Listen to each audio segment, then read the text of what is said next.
Ja sam Kristina Beljan, magistra sam nutricionizma i bavim se prehrambenom psihologijom.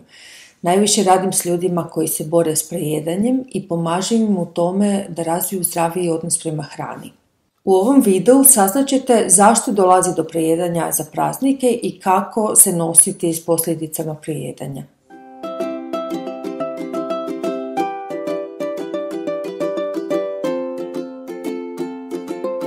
Prije svakih praznika mi se mnoge osobe žale na to da se boje prejedanja svojom najdražom hranom. Razlozi prejedanja mogu biti razni. 3 najčešća razloga prejedanja su podjela hrane na dozvoljenu i zabranjenu, stresna okolina i komentari u vezi izgleda. Kada se hrana dijeli na dozvoljenu i nedozvoljenu, to dovodi do toga da je želja za zabranjenom hranom intenzivnija.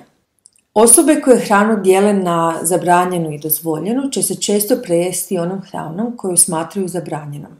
A najizraženije će biti prejedanje za praznike, jer je takozvana zabranjena hrana u tom razdoblju najdostupnija, a u ponudi je i hrana koju se baš i ne jede kroz ostatak godine.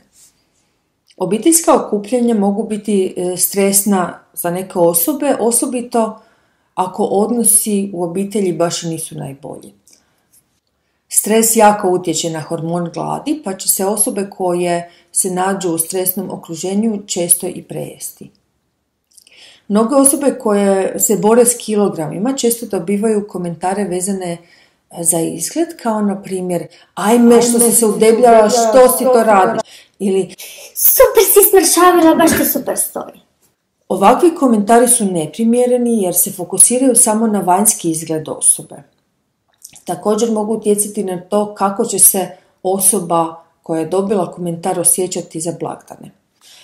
Koji god komentar da osoba dobije u vezi izgleda i težine, mogu ju preplaviti nelagodne emocije, a mogući rezultat će biti traženje utjehe u hrani.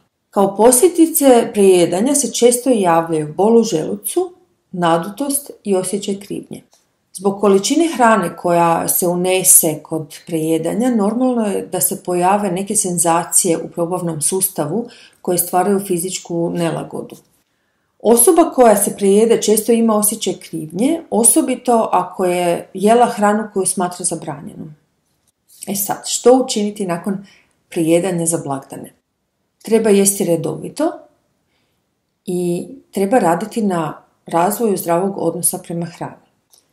Mnoge osobe će nakon prejedanja preskakati obroke ili početi planirati dijetu.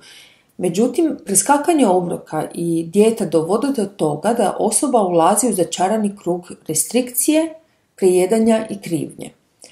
Taj začarani krug želimo prekinuti, tako da se počnu uzimati redoviti obroci bez obzira na to što se dogodilo prejedanje. Također treba raditi na odnosu prema hrani. Ako je narušen odnos prema hrani, prvi korak je taj da se to osvijesti i potraži pomoć. Radom na odnosu prema hrani je moguće smanjiti prejedanja i smanjiti osjećaj krivnje kada se prejedanje dogodi. Smanjenje osjećaja krivnje je također vrlo važno jer je taj osjećaj, baš kao i samo prejedanje, dio začaranog kruga iz kojeg je teško izaći. Iz začaranog kruga restrikcije, prejedanja i krivnje je moguće izaći, ali potrebno naučiti gdje je taj krug najbolje prekinuti. Za izlazak iz začaranog kruga često treba puno truda i vremena, a nekada je potrebna i pomoć stručne osobe. Informacije u ovom videu nisu zamjena za savjet stručnjaka. Ako trebate savjet koji je specifičan za vas, slobodno rezervirajte termin za savjetovanje.